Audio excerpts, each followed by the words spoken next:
விஷால் கணேஷ் அப்படிங்கிற YouTube user மனிதன் செவ்வாய் கிரகத்தில் குடியேறினா அவனோட உடல்ல என்ன மாற்றங்கள் ஏற்படும் அப்படின்னு கேட்டிருந்தாரு.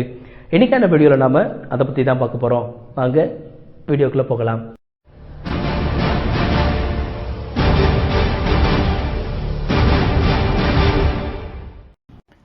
செவ்வாய் கிரகத்தில் 0.1% மட்டுமே ஆக்சிஜன் உண்டு. அங்கே ஈர்ப்பு விசை 3.711 மீட்டர்/செகண்ட்². அதே போல செவ்வாய் கிரகத்தில் ரேடியேஷன்களின் அளவோ மிக அதிகம். இப்படிப்பட்ட சூழ்நிலையில் வாழ்வது என்பது ஒரு கடினமான சவால். மனிதன் பூமியை விட்டு விண்கலத்தில் வெளியே சென்ற பிறகு அவன் முதலில் சந்திக்கும் பிரச்சனை ஈர்ப்பு விசையினால் உண்டாகிறது. ஸ்காட் கெல்லி என்ற விண்வெளி ஆராய்ச்சியாளர் 878 நாட்கள் விண்வெளியில் வசித்தார். இவர்தான் உலகில் அதிக நாள் விண்வெளியில் வசித்தவர். இவர் விண்வெளியில் 0 கிராவிட்டியில் வசித்ததால் அவருடைய முதுகெலும்பில் கொஞ்சம் விரிவடைந்தது. இதனால் இவருடைய உயரம் 2 இன்ச்சஸ் கூடியது.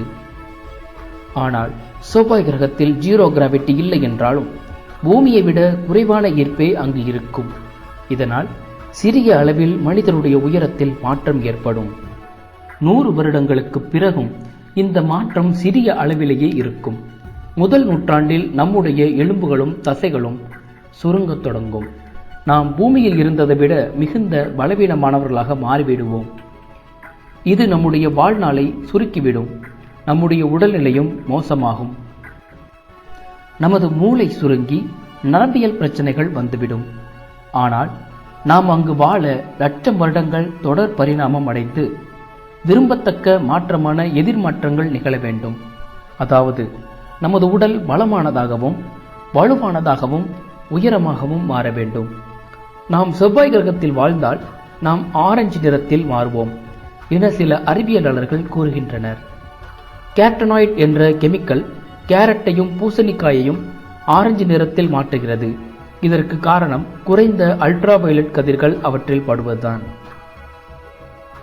இவற்றை அதிகமாக உட்கொண்டால் செவ்வாய் கிரகத்தில் யூவி கதிரால் உருவாகும் நோய்களை எதிர்க்க முடியும்.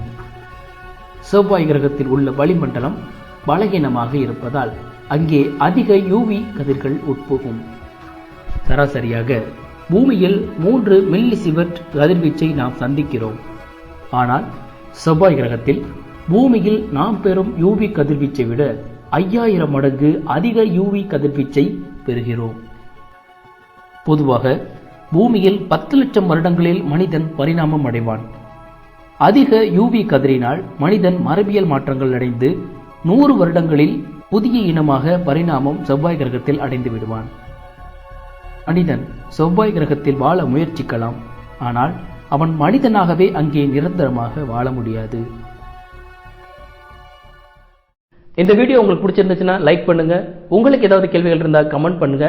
அப்டேட் தெரிஞ்சுக்கிறதுக்கு சப்ஸ்கிரைப் பண்ணுங்க. Thank you.